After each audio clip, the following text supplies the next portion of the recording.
Ladies and gentlemen, welcome back to Strawberry Hill Podcast. I'm your host, Mike Simmons, and as always, we're here at the Shop Cigar Lounge.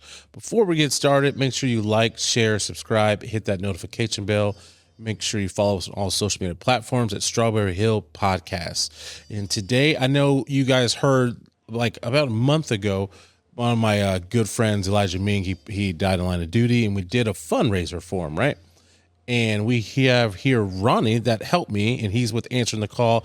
Is it I can't say your last name. Doumitt. Oh, that was a lot lot easier than I thought. It is. So Ronnie Doumitt with answering the call. Yes, sir. Yeah, how's it going, man? Good. And I wanted to say, I know I said it that night, but like I wanted to thank you for helping us with the whole fundraiser and the whole event. It like went off smooth, and like I really couldn't do it without your help and your organization's help.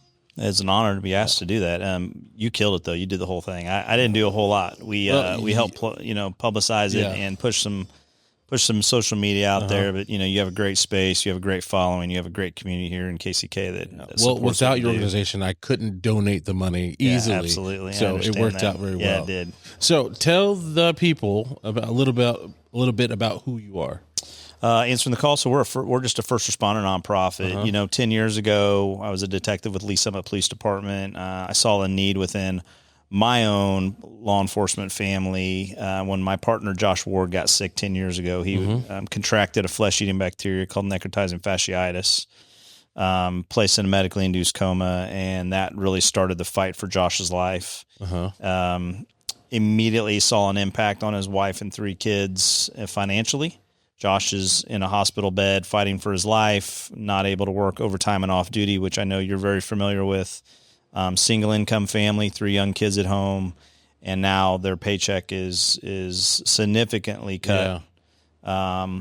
And there was just what I learned really quick was, and I was naive to the fact that there were just no resources for first responders in KC Metro, that's Kansas or Missouri side.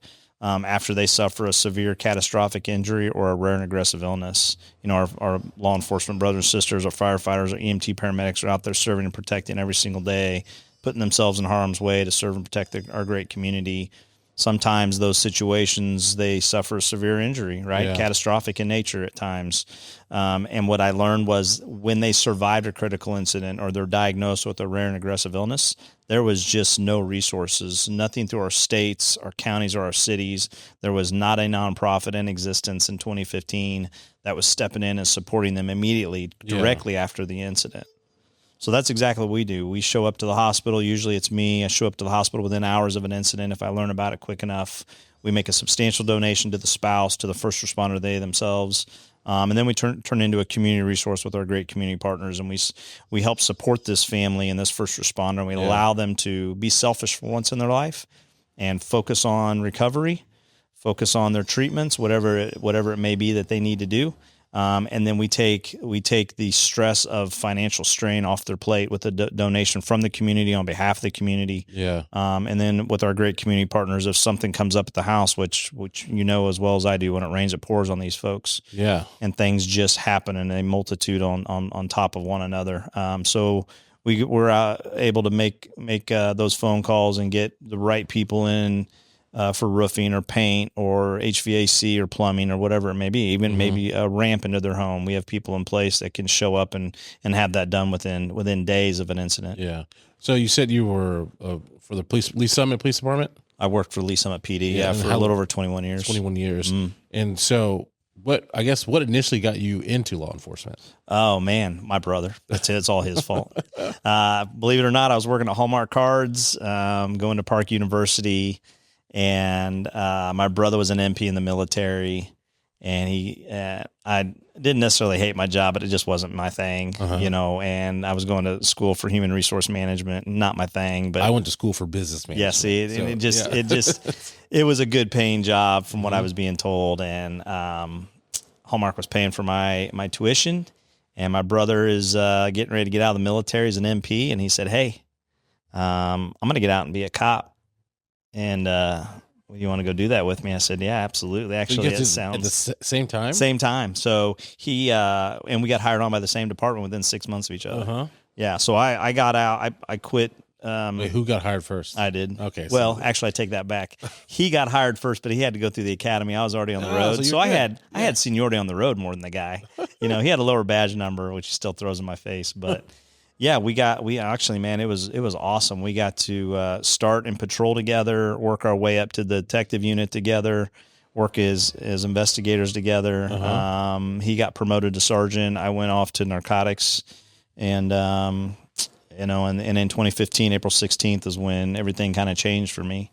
And that was because your partner that you worked with? Yeah, one of my partners in our division. That's when he got sick. And so, is that was that the catalyst of you? Was you had to retire and you wanted to do this, or Well, no, it wasn't my plan at all, to be honest with you. When someone got sick or injured in the department you work for, and you passed the hat around, the department, everybody took care of one another. It was a family environment. Yeah.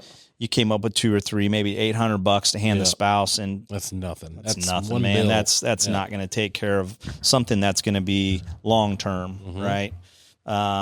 So when Josh got sick in 2015, and I saw Melissa and the kids starting to go through financial hardship, what I wanted to do was make an impact. What we needed and what I learned from this amazing community was that they wanted to help. They wanted resourcefully and financially, they wanted to help this first responders family in need. They just didn't have the conduit, the already established nonprofit, if you will, or business, whatever it may be, to funnel their resources into.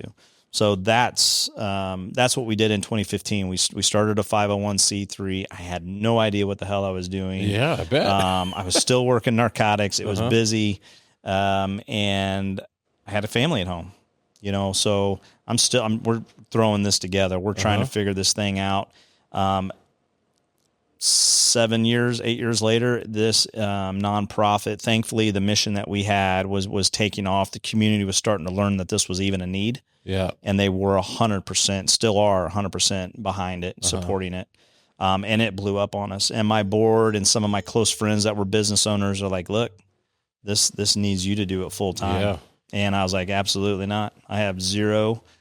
I have a pension. I have a department that I work for, that I love the job. And I just started, I went to my wife in 2021, I believe, 2022. And I said, listen, we need to pray about this. We really need to collectively, you and I need to pray about this for our family, because I'm feeling drawn, I'm feeling pushed to do this full time, but it absolutely terrifies me. Yeah. Terrifies you're leaving me, a department that you get a paycheck every month. And if I need to make a little extra money, I can work a little bit more. And you have insurance, and I have a family at home. You have benefits, you have your vacation. We had good insurance. We had good insurance. But I'll be honest with you, we prayed about it. And one day in October of 2022, my wife and I were at the bus stop with our daughter, and she said, let's do it. I'm ready to start living for God. And that's what I needed. That's the nudge I needed. God was pushing me. I was arguing with him. I'm like, nope, this isn't happening. Yeah. And when she removed money from the equation, it was an easy decision. Yeah. And we're able to do more. We're able to be more impactful, and we're able to grow. We've grown this thing now that we have somebody doing this full time into a situation to where I can get a call from Mike Simmons, unfortunately, when this is needed, and we can help support this family now in need that we are in my opinion, our community is in debt to now, the Ming family. I think we are in their debt, and we should be supporting them for the rest of their lives, however we can. Yeah. And that's what our organization does. So I'm going to take you back to when you left. I know it wasn't just an easy decision. No. I guess, how was it when you left? You're all right, now I'm doing this, or it's I'm not a cop no more. Yeah, man, I talked to a lot of the guys that are still in the job, and you know this as well, but walk out of a 20-plus year career, that's really all you know. Yeah, I tell people, the hardest thing when you do that, because I retired early, I did 15. Yeah. It's your identity, it's gone. It is. And now you're just I'm not a cop anymore. Right. And I don't have a purpose. And I always tell people, you got to find a purpose. Yeah, absolutely. The blessing in my situation was I still had a purpose, because I was serving those that serve. And that's been my motto, right? Serving those that serve. stepping into their families' lives. Every time we had a first responder go down, I inserted myself into that situation, and I put myself in that bed and my wife at the foot of it. And that's how we handle almost every situation. So I'll make it almost personable to me. And it was terrifying to step away. I remember walking into my sergeant's office and shutting the door and having that conversation, and he was not happy. Yeah. But I think my department saw how busy the organization was, that there was one person running it, and it was just... You were running it for quite a while. You said 8 years, 7, 8 years? This is our 10-year anniversary, and we're just now starting to bring staff on to help. And you retired, a couple years ago? December 2nd, 2022 was the day I walked out of that police department. Yeah, you were doing years. The nonprofit stuff for a while. For a long time, man, and somehow successful at it. Yeah. So was it just you to begin with? Yeah. Yeah, I mean, well, I have a board of directors, right? You have the former board, you have a 501c3 status through the IRS. You form a board, and you start doing fundraising, and you just exposure to the community, doing a lot of speaking engagements still to this day, sitting on podcasts and doing speaking engagements and meeting with the right people and shaking hands, and people just asking questions like, why is this even a need? And I'm like, that's a great question. I got that question asked to me this morning at a meeting. Why is this even a need? Why are the cities and the counties in our state not doing more for the men and women that swear an oath? I was going to ask you, why is it a need? That's a great question. Yeah. I wish I knew. So the thing that I've learned, and I'm glad it's in place, is that when we have a line of duty death, right, there is a lot of financial resources for the families, which there should be. I honestly, in my personal opinion, they should need for nothing for the rest of their lives. Yeah. Thankfully, there's a lot of resources that come into these families over a 12-month period, financial and otherwise. For some reason, when they're survive a critical incident, you're shot in the head and you survive that incident, like Moss from KCPD a few years back, there is nothing. You're laying in a hospital bed. You're shot with he was shot with an AK round in the head, Tyler Moss. And there's just nothing above and beyond a 40-hour-a-week check for that family. There's nothing. And you think about it, that's a catastrophic injury, right? His life is never going to be the same. The spouse now has to take extended time off work. There's things that have to be done to the home. We're having to learn how to walk and talk all over again. KCPD just had that happen. I think it was last year. Around this time last year, a motor officer was hit, sitting at a red light, just bam, hit, same thing. Survived the incident, but now we have to life flight him out to Colorado to learn how to walk, talk, and the whole family had to pick up, move their kids out there. The wife had to, take time off her job, and now we're homeschooling children in Colorado to be with daddy. Jeez. It's extensive financially, right? So we were able to get involved, stay involved. There were some family foundations that reached out to us that got involved with that particular situation. But there's just nothing there. And that's a great question. I get asked it all the time. There needs to be some kind of state, city, county legislation that's passed to get involved with these families. Immediately, specifically when it's duty related. So I know might be a loaded question, but why do you think there's no one that why do you think it took you to step in and no one else is doing it? And I know there's plenty of organizations out there across the country, sure, but locally there's not a lot. And why do you think that no one kind of stepped up? Is there a challenge? Is there challenges to that you have to go through to do the steps that you do, or is it just that no one just really thought of it? It's a lot of work. Thankfully, catastrophic severe injury, rare and aggressive diagnosis happens much more often than line of duty death. Yeah. So that's a great thing. Yeah.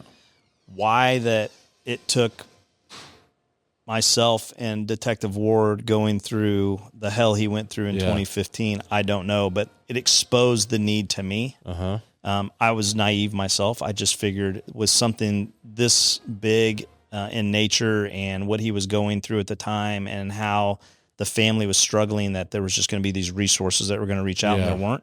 The difference is that we were able to get the story out, and the media caught wind of it, and it actually gained national attention. Really? Yeah. We received donations from Virginia, Minnesota, several different states. People were wanting to support, but 99.9% of it was right here in the metro. Yeah. And so what I learned was there was an overwhelming support from the Kansas City residents to support a first responder. Yeah. And so we had this, I guess, this brand, if you will, this idea of a first responder nonprofit to get involved with the men and women of Kansas City after they suffer this severe incident, right? And they survive it, and it was going to be supported by the community.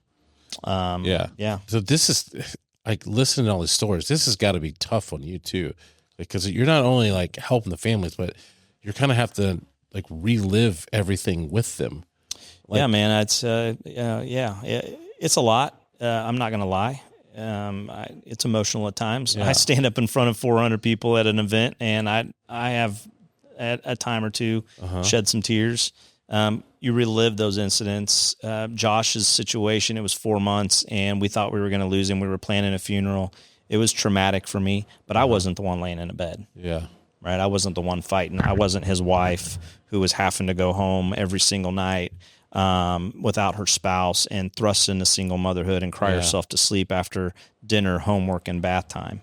You know, so I didn't really feel like I had a whole lot to cry about. But now that I am tell his story over and over and over again, you know, it's like when you go through something traumatic, man, it brings back all these memories. All the memories, right? Yeah. And so every time there's an officer shot or a firefighter severely injured or a paramedic that gets diagnosed with something, it's being able to go to their aid. It's what keeps me going. Yeah. It really did. It really is what keeps me going. Yeah. And then you guys have helped a lot of families out since 2015. A lot, man. We're over 1.5 million donated back. $1.5 million. Yeah, in 10 short years. Awesome. Yeah. Man, did you ever like envision that this was absolutely not this guy? This guy wasn't going to do that. No way, man. We're 203,000 donated just this year alone in 2025. That's awesome. It's incredible. Yeah, we usually average about 100 to 125,000 a year. 33 to 35 families across the state of Kansas and Missouri. We've blown that out of the water this year. How do you get donations? Well, we fundraise like crazy. We do 5 to 6 events a year. We do a lot of pop-up events. Hopefully we're going to do a fun event with you year after year here at your great shop. We get a lot of just end-of-year donations. People, tax season, end of year. They'll write it off. And they are looking for a great foundation that they believe in, that's boots on the ground, that is working with our first responder community. So we get a lot of end-of-year donations. We started a campaign 2.5 years ago for reoccurring donation of $9.11 a month, and that's been doing fairly well for us. Could do a little bit more promoting of that. Yeah. It's a cup of coffee. That's why you're here. It's a cup of coffee a month, man. It's a cup of coffee a month.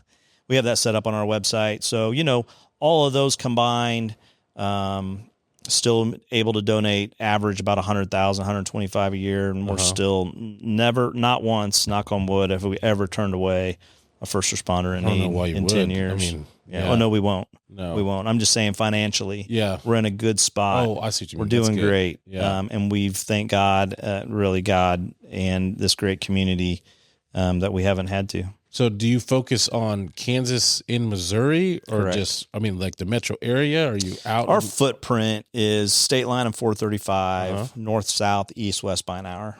So what I tell our donors is they really want their money to stay right here and help men and women driving up and down the city street. Yeah.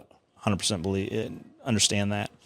But I will tell you that when you get a call from Joplin PD, I think it was 4 years ago that they had 3 officers shot, 1 killed in the line of duty, you just help. You just send finances. You know they're not getting assistance anywhere else. State troopers, same thing, all over both state, right? Yeah. Your state and my state, they're just not getting any assistance. We help out a lot down in Springfield, Greene County area, very violent, area of our state as well. And those guys and gals are down there grinding every day. So when something happens, we just help. But 99.9% of every dollar stays right here in KC Metro. Do you want to get bigger and get into other states? Yeah, absolutely. That's kind of been my prayer once I stepped away from law enforcement, was to grow this and be more impactful and help out more, because I know the counties, the cities in state of Missouri and Kansas, there's just nothing like this. No, there's nothing. So yeah, my goal is to absolutely press across both states of Missouri and Kansas, be a statewide eventually, when we can, when it's fiscally smart, a statewide nonprofit to do what we do. The troopers out of Iowa are recruiting us to their state. They're coming down to our events. They're coming to the policeman's ball.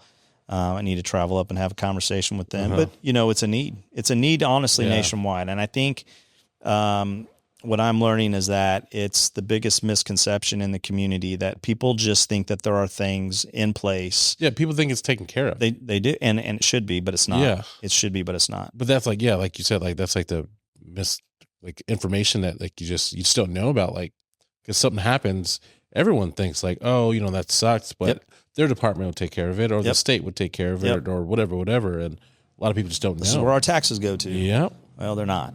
Yeah. They're just not. So what's the furthest you've gone to help someone? Probably Springfield, on the Missouri side. Kansas, I'm not.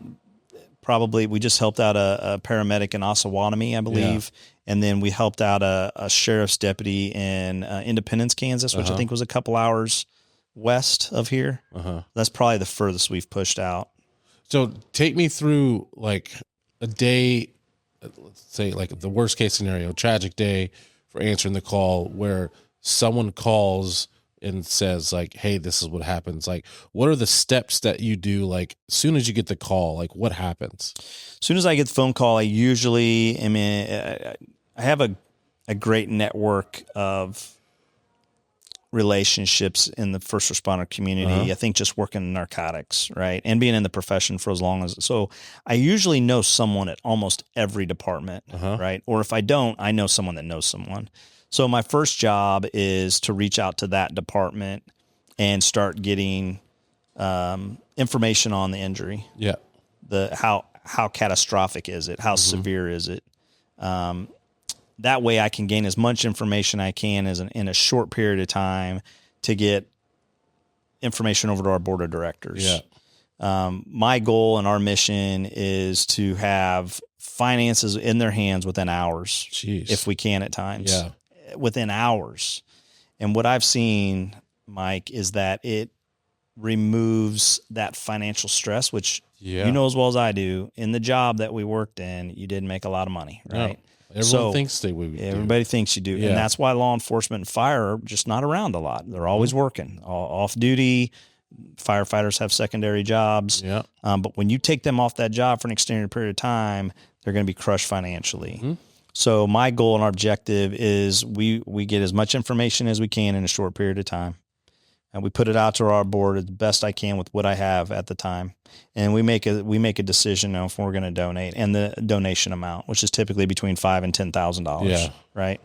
And then I just drive straight to the credit union, and we get a cashier's check, and I drive straight to the hospital, to the hospital. There are times that I'll know guys at the hospital, and they'll want me to meet said first responder and or spouse.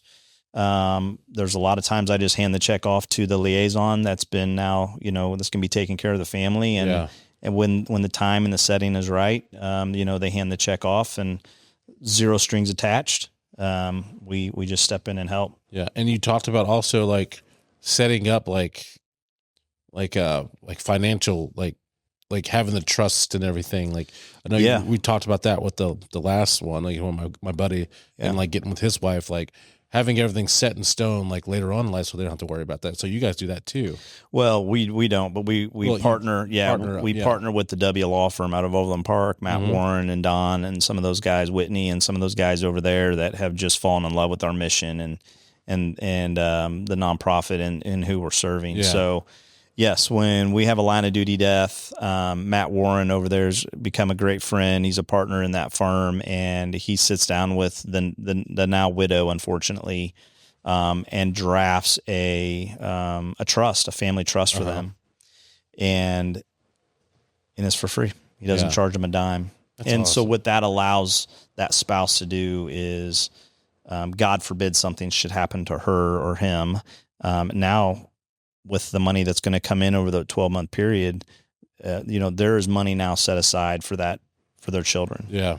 And she or he is in control of that and when they get it. And I think all first responders should have it, honestly. Yeah.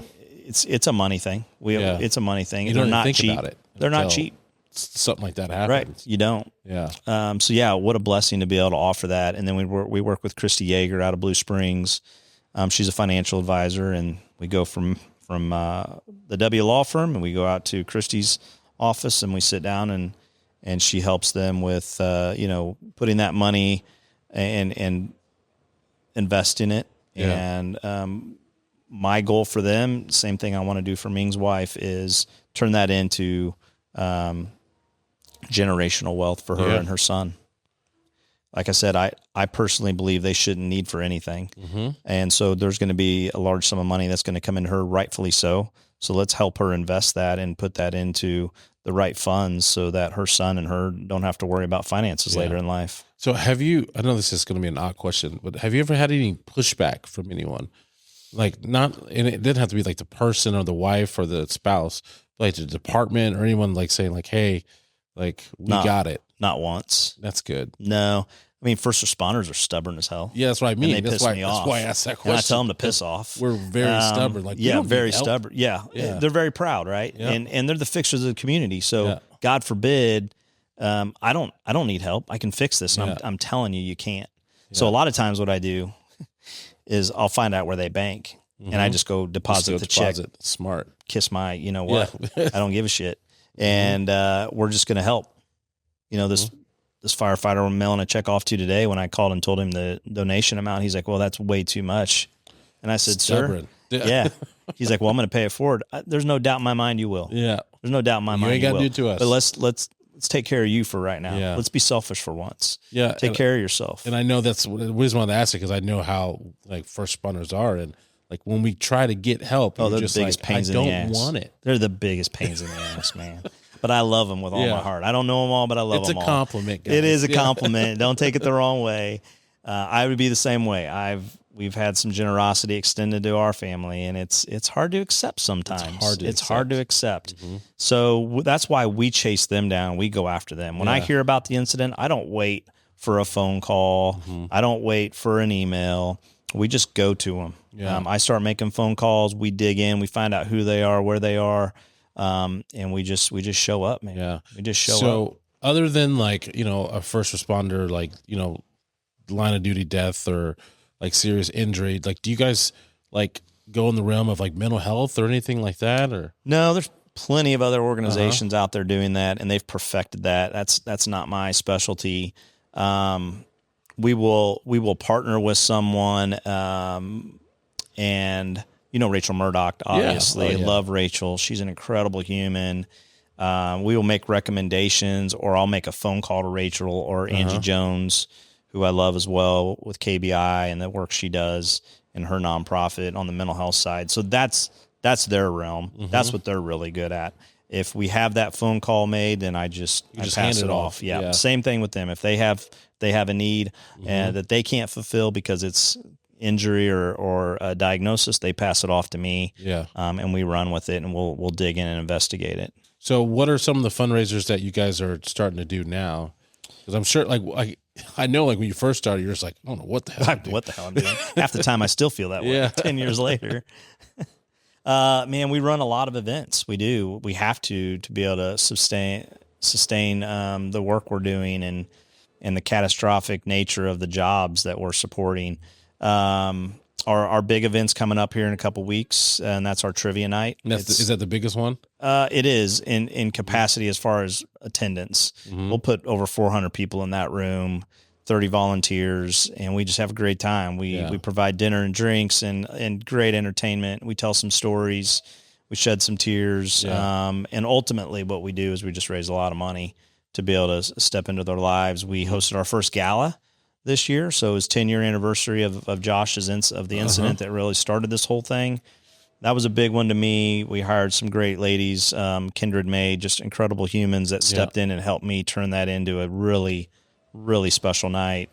We were able to honor my friend Josh. We were able to honor 4 other ATC recipients, tell their stories as well with some great videography, and put them on that stage. And I know it's very uncomfortable for them, but we were able to, open the community up, show the community the faces behind the stories that I've told for so many years, and honor them, honor their sacrifice, their service, their injury, tell the story behind how it happened, and it was a great night. We do a whiskey event every year. Yeah, so I love that one. Yeah, it's a good time. Yeah. We sell tickets in February, raffle, and then we draw the names. Usually, you guys get some good. We get some good bottles. Yeah, how do you refrain from like? Oh, buddy, I separate it. Yeah, it's my wife's like, is that like, this is for a good cause? This is for a good cause. Man.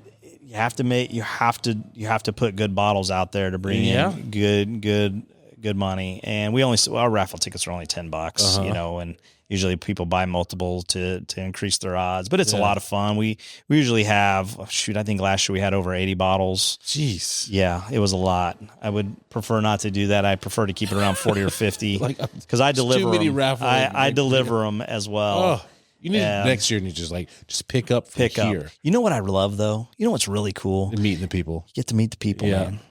You do. Yeah. And it might take me a couple weeks to get the bottle to you, but I get to shake your hand. I get to ask you how you heard of us, and I get to say thank you. I don't get to do that very often.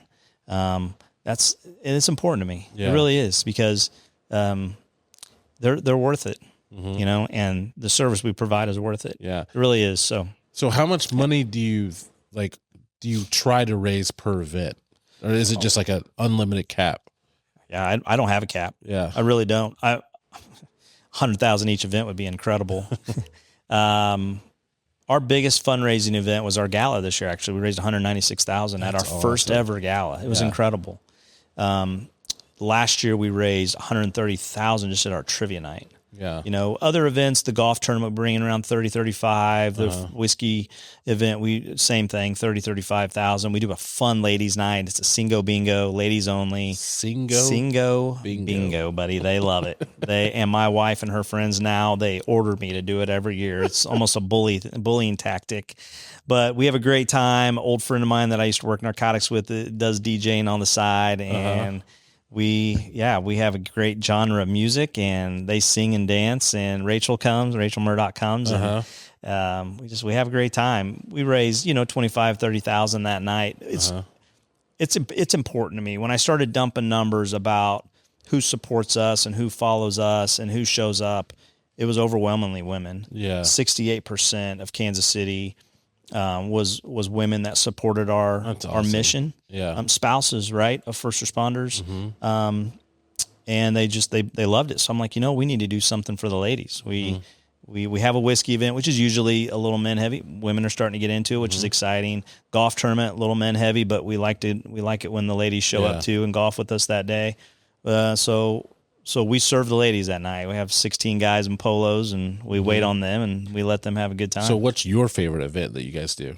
Oh, man, I'm a bourbon guy, so I love the whiskey event. I'll be honest, though.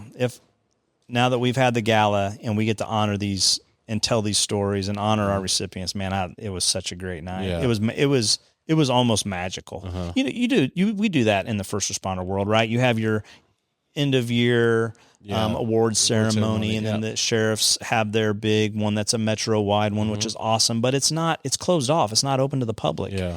I think the public transparency is a big thing, and the folks of Kansas City donate a lot of money to us, and we in return donate a lot of money back out.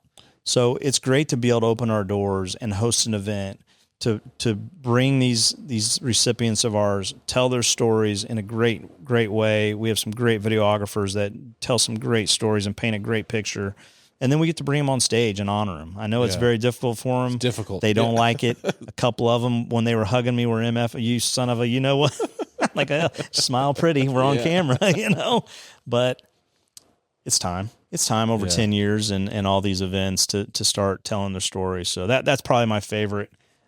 Trivia is a great time just because we pack it with so many great people. And, man, the community of Kansas City, my neighborhood specifically, comes out in a big way on that one. It's just so cool to have 400 people. It's all your money that you get. It's just all from donations. It's all donations, man. That's awesome. Yeah. A few grants, Very, very few. Nothing federal, nothing state. There are some great corporations around that do money matching too. Yeah. And they also have some grant. Believe it or not, they have grant funds within their corporations that we submit grants to. A lot of great family foundations. Man, there are some amazing family foundations in Kansas City that have fallen in love with our foundation and the work we're doing, and those have been huge for us. Yeah, and I'm sure you've met some great people and then like great lifelong friends now throughout this whole thing. Mike, tell you this, I've met a lot of, and I support a lot of great nonprofits in Kansas City. There's not a foundation in Kansas City supported by better people. Yeah. I'd argue with anybody on that. I'd line them up. I'm telling you, man. And you're right. A lot of these folks that have wanted to sit down and just have coffee with me and learn about who we are and what we do. Yeah. They just become quick friends. Yep. Because they see my passion and then they match it. And how could you not have a friendship over that? Yeah. When they match your passion for something, a community that you love so much, and they give so much to it, man, it's just, it's a match made in heaven. I always love, because I've done the fundraiser stuff and did peer support and done dealt with a lot of like line of duty stuff. It's always like great to see people that you would never meet or don't know of that come out of the woodwork and just want to help. Yeah. Like, oh, there is really, truly, genuinely good people out there. And when I go to the police departments and I see these guys, I walk through and I'll just take a cup of coffee and just BS with them. Man, they go through doom and gloom every single day. Every day. Every damn day. Spit on, attacked, fought, you know what. Yeah. And they're beat up, man. They're tired. They're exhausted. Doom and gloom. But I'm able to tell them, guys, I'm telling you, the overwhelming population in our community supports you. Come to an event. There's 400 plus people here for you. Yeah. To support you. God forbid you need our support. They're here for you. They're not here for me. The hardest thing about that too is because I tell people that it's just like when you're a first responder, a lot of times like the contact you make with people are not positive all the time, because you're going to calls where someone needs help. Yeah. Or like, especially as a worst police case officer, scenario for them. Police officer. Yeah. Worst case scenario, there's a problem. I want you to fix it. Yep. You're not going there to like, hey, thank you for what you do. And sometimes those problems have been building for 30 years and you're supposed to show up in 20 minutes, solve it and figure it out.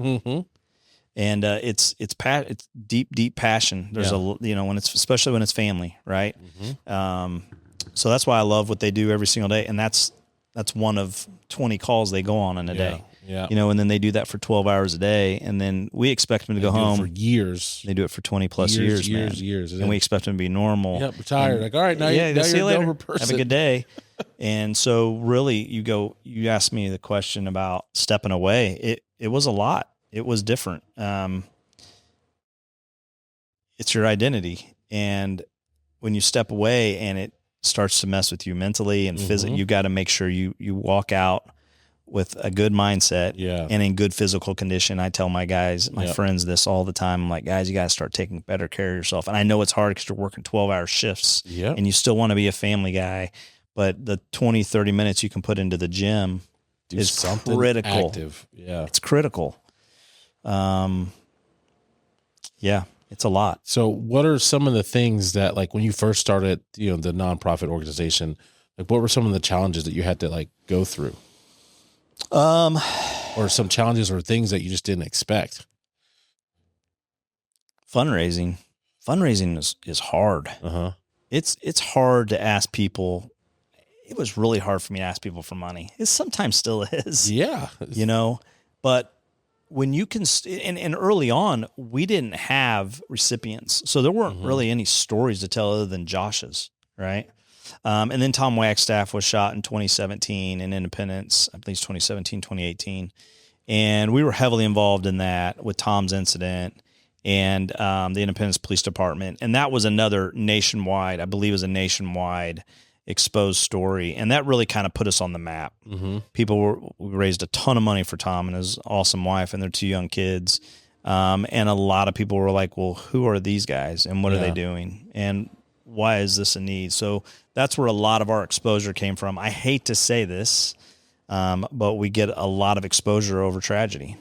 Yeah, and that's it's a terrible hard part, thing. But at least we can be there during those tragic times and make an impact. Yeah, because I know that you're not trying to like get in the limelight when that happens. I hate the limelight, man. Yeah, exactly. We all do. Yeah, not. I'm not a fan of it. No. When my board said you have to be the face of this thing, I was like, yeah, you're gonna have to find somebody else. But I recognized that I had the story to tell. I've been told I have a face for radio. I don't disagree with that. And those are good friends of mine that tell me that. But I had the story to tell, right? And they're right. I was involved in that situation with Josh for 4 months. Yeah. We were in that hospital room. We were grinding every single day. We were making life and death decisions for him while he was placed in a medically induced coma. And we were doing all the things around the house that needed to be done. Yeah. And it was a lot. So I have to ask, is he still here? Yeah. Believe it or not, we were planning a funeral. So day 2, this happened on April 16th. It was a Thursday when he went into the hospital. And he was rushed from St. Luke's Lee Summit to St. Luke's on the Plaza via ambulance. Friday, I got the phone call from Melissa early in the morning that they had rushed him in emergency surgery again. Jumped in my car, I ran down there. I beat her to the hospital. The surgeon, Dr. Scott Segraves, he was actually in surgery, learned I was there and stepped out of the OR and came and found me. And he said, I have to tell you something. And he said, the current surgery he's in right now, he's not going to survive. His body is too weak. Yeah. It was terrible. It rocked me. So I called everyone. I called our chaplain. I called the sergeant, captain, chief, everybody. I'm like, I need y'all down here. And we decided collectively I pushed that, but collectively I wanted to not tell Melissa the information I had because I believed in their bond. And I believed that if she believed he was going to survive that surgery, something told me he was going to. So we sat in that OR for 3 hours. And every time that door would open and they had a little nun that would come out, sweetheart of a lady. She would come out and she would give updates to all the families. And every time that door would kick open, my heart would drop because I didn't have faith that he was going to survive it because of what I was told. So I was just waiting for her to come over and tell Melissa, I'm sorry. So 3 hours later, the door kicked open. She walked over to our group. She got down with Melissa and she's like, he's in recovery. Ugh. It's like making me like, thank God. Dude, man. And you can go up and see him. Yeah. We're like, holy shit. Okay.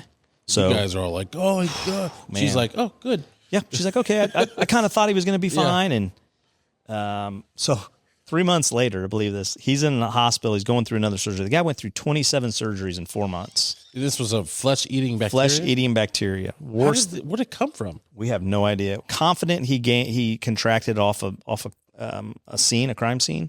No way of proving it. Yeah. But started having chest pain and shoulder pain, went into the hospital, and the doctor at St. Luke's Lee Summit, whoever he was, said, we need an ambulance. He needs to get to the plaza right now. Yeah. Dr. Segraves, 30-year veteran surgeon, knew exactly what it was and immediately started surgery. So what they do is they start to cut in front of the flesh-eating bacteria to cut away your skin and your flesh and the things that it eats on. It was absolutely terrible. 27 surgeries in 4 months. So one day Josh was scheduled for surgery and it was a lunch day. And I said, hey, let's go have lunch. I bought her a margarita. And she's like, what is this for? I'm like, well, there's something I need to tell you. Josh wasn't supposed to survive this, and we were planning a funeral, and I don't want you to kill me, so I need you to start drinking that tequila right now. Immediately. She was still, to this day, one of the strongest humans I've ever met in my life. Amazing lady. And I take it they're still a part of the organization. Are they still? Yeah. So he got hired back on, and he is now in our records unit, and he's a supervisor in a records unit. So we still have him at the police department. He was the hardest goodbye I had when I left. Yeah. Yeah. I didn't want him to face me. I just wanted to hug him from behind, and he stood up and bear hugged me, and I cried a little, to be honest, because he lost a profession that he loved, and I was stepping away from one that he loved, and that was hard for me to do because of him. But because of him, we're still here and we're doing this, and we're over 1.5 million donated because of him. That's awesome. Yeah. 1.5 million. 1.5 million in 10 short years. It's unreal. 10 years. Kudos to the community. Yeah. Really, honestly, kudos to the community and God for leading this thing, and the community for trusting in me and trusting in our mission and loving our first responders so much. I think that's what I love the most. So where do you see this organization in like the next 10 years? What I want to do is I want to evolve. There's several things that I want to do. There's goals that I've set. One is I want to be $1 million nonprofit in 5 years. 2 is I want to pay off mortgages for our first responders that have lost their careers over their injury or illness. 3, I want to turn into more of a family nonprofit, not just a first responder nonprofit, but a first responder family nonprofit. So I get a lot of phone calls of the spouse is sick or injured or the child is sick or injured. So I really want to evolve into being able to step into the first responder family as a whole. And that's what and I want to be across both states of Missouri and Kansas is kind of my vision. And what I feel like God has put on my heart. I also want to be a tri-state. I'd love to step into a third state in the Midwest, and maybe it is Iowa. And have some, chapter presidents in those different areas and those different regions. Run everything here from home base, but be able to bless those families when they're in need. So before we end this, I got a couple more questions. What is something that people don't really know? Like, because we're in the first responder world, or we both were. But what is something that like you want to tell people like about first responders?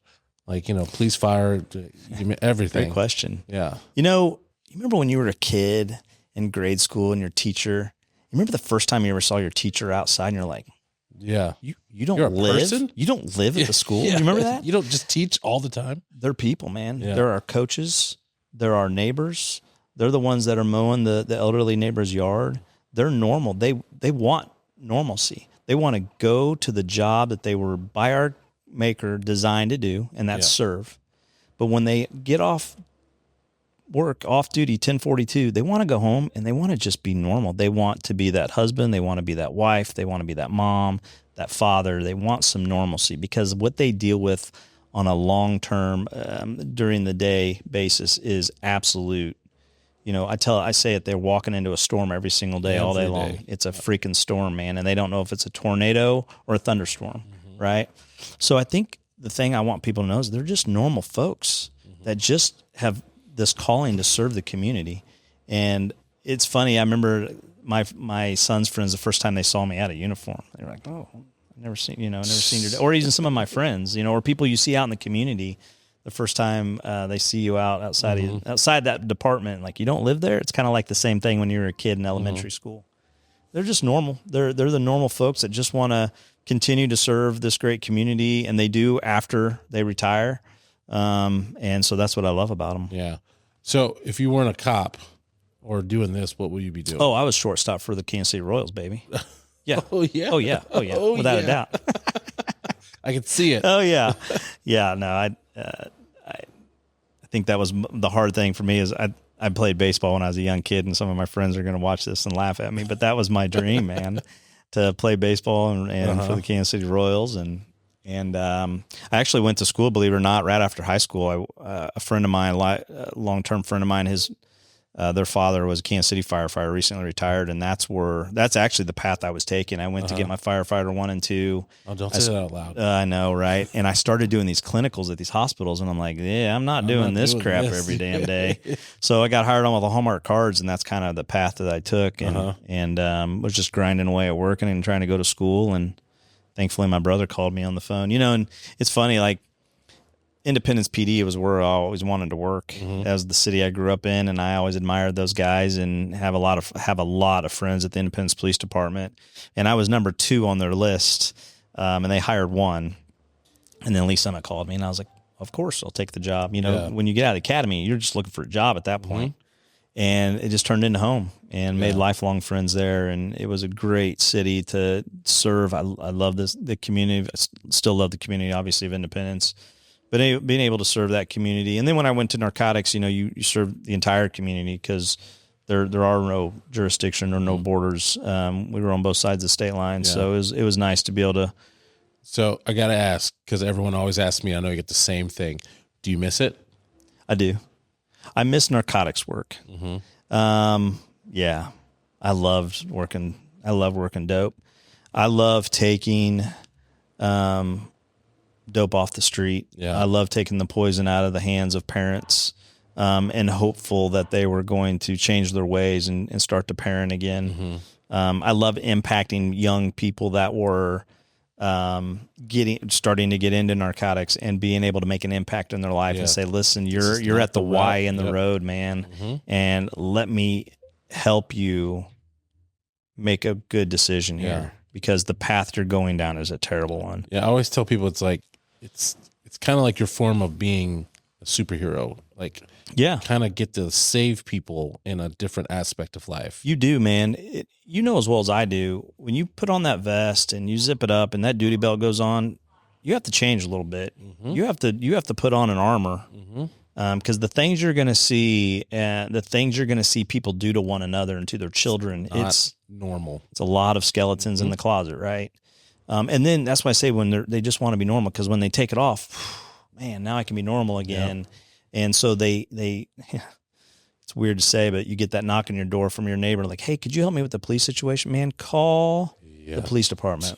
I am off duty every time, right? That phone call. You know what's beautiful? Since I'm out of the job, my phone doesn't ring about that stuff anymore. Still get the calls. Do you? Really? How do you? I have no idea. I just tell them I don't work there anymore. I always say I don't know what's happening. They're like, oh, but you still know them. What's going on at 291 and so and so? You know what? I have no idea, and I just really don't even care. My wife still does that. It's like, what happened? Like, I have no clue. Like, I don't have my radio still. Yeah, that's what I don't miss. I do miss it. I do. I still go up to the department.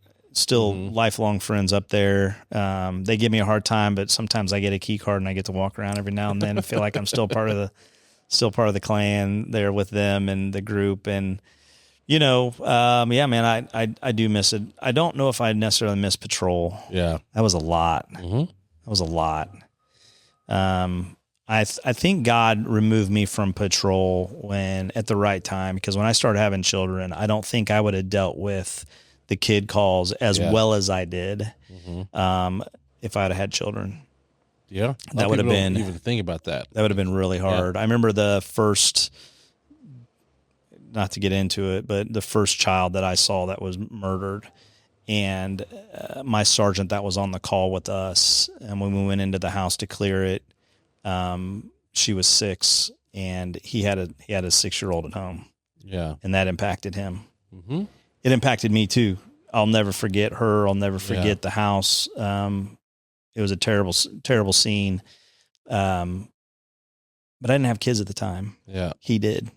And then when I started having children and I was working these calls with these kids, man, I was like, man, it just impacted. It hit me different. It just hit me different. Not a lack of caring there. It's just different when you have your own kiddos, and then you see what these children are going through, and there's this pure innocence there, and there's nobody else they have to reach out to but you. Yeah, that's the tough part. That's where you are kind of like that superhero, and you want to put a little bit more time and effort into that situation, because there's innocence there that you want to help. Yeah. Well, I'm glad you're out. I'm glad you're doing what you're doing. Yeah, you too, brother. I'm proud of you. Appreciate you. Proud of you. I'm glad that the community is coming out and especially helping you. So before we end, give people, let people know how they can find you guys, how they can donate in your next event.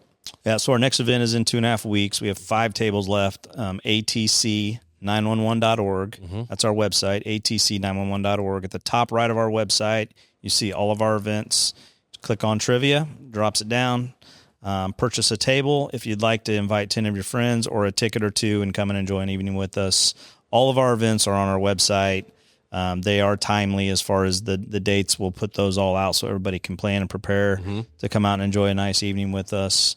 Our social media is paramount to our success as well. Yeah. So you could follow us on our, Emily McQuillan runs our social media, and she does an incredible job. And she's just a great human as well. And so you can follow us on social media. We have several different socials out there, but just answering the callers are Facebook and Instagram.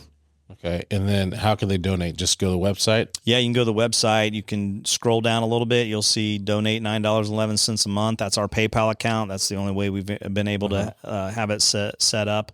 You can donate any amount. Minimum of $9.11 a month is what we ask, but any amount that your heart is telling you to donate, that reoccurring donation is very, very important to us. Or a once a year, once a month, however you want to do it, donation.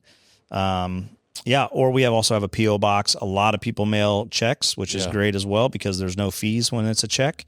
And that's at the bottom of our website. And that P.O. box is P.O. Box 6763, Lee Summit, Missouri, 64064. But that's at the bottom of our website as well.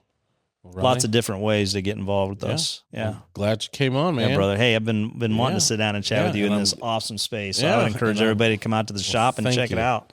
Best cigar shop in Kansas City, no doubt. Hey, thank you. No doubt. And I look forward to working with you in the future. I know we got some events that we want to do. It was a great event we had here a couple weeks ago. So take that energy and turn it in. God forbid we need to do it for another first responder. We don't have to do it for anybody. But if not, we'll memorial fun. Had a lot of people that saw that event and wanted to come. They just had a conflict. So I think we'll generate some energy here. Yeah.